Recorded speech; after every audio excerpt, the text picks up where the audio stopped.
Good afternoon, teachers and students. This afternoon, we have the good fortune of having a special presentation and a special topic.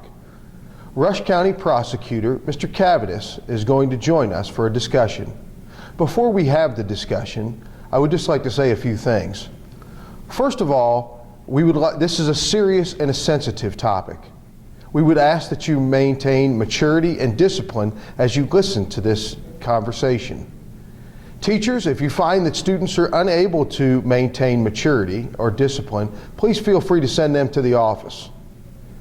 Students, if you have questions after this presentation, please be sure to see a teacher or an administrator. Thank you. Sexting has been a big issue all across the nation, and many people do not know the dangers. Teen sexting has many consequences, including trouble with school and the law that most teens are unaware of. Here's a video brought to you by Lions Live video production crew to educate teens on the dangers of sexting with special guest Rush County Prosecutor Philip Cavadas. It just depends on your definition, but when we're talking about criminal law, it's photographs or video. They can get really severe when you're talking about, especially when you're talking about high school age students and younger. Just possessing a photograph on your phone can be a level 6 felony, which is punishable by up to 2.5 years in prison. Sending that, they call that dissemination. If you show it to somebody, if you send it to somebody else, it can be a level 5 felony, which is up to 6 years in prison. So it's fairly serious consequences for even possessing that, let alone distributing it to other people. The most common age group for teens sexting would be probably around, in my opinion, 12 to 18, because that is a pivotal age where girls and guys feel like they need to do stuff that's stupid to fit in with their fellow peers.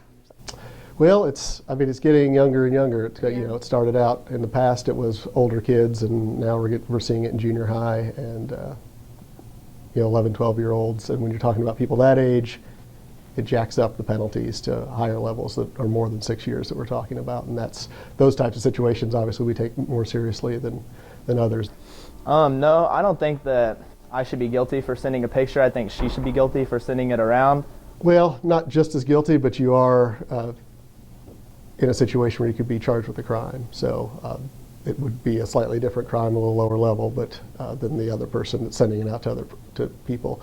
And the prosecutor and police investigators and judges, they have discretion on what they do in those different situations to deal with the problem. But just on a technical basis under the law, you could be treated as a criminal, just the same as the person that's kind of maliciously sending it out. I'm honestly not sure on how long you'd get in trouble for or the consequences for it. Under this statute, it goes from everything from a level 2, which is the most severe under this statute type of felony. They kind of go in reverse order. 2, 3, 4, 5, and 6 are the felony charges, and all of them are felony charges under the statute. There aren't any misdemeanors. So they go anywhere from the 2.5 years as a maximum sentence to 30 years as a maximum sentence. If I was to send inappropriate pictures of myself to my boyfriend, then my parents would be disappointed in me. I could get in trouble with the law, the school. This would be with me forever. It can follow them forever. I think that's the biggest point to make when you're even outside of legal consequences and going to jail or probation and those types of situations, even if you're not even charged. I just think if these types of things don't go away, even if somebody deletes them, people have access to them, they can follow them around from that perspective. But legally, if you get charged with child pornography, that's going to follow you forever, and you can spend the rest of your life explaining to somebody that it was a sexting situation. I'm not really into kiddie porn, but good luck with that. I think whatever consequence that you get, you probably deserve because you knew what you signed up for when you sent around the picture. Depending on a conviction or not and what your age is and the situation, you could be registered as a sex offender, but even if you're not, the arrest is going to be on your record. It's really hard to get rid of. Even if you do expungement and try to get rid of those records, they exist somewhere and people can find them.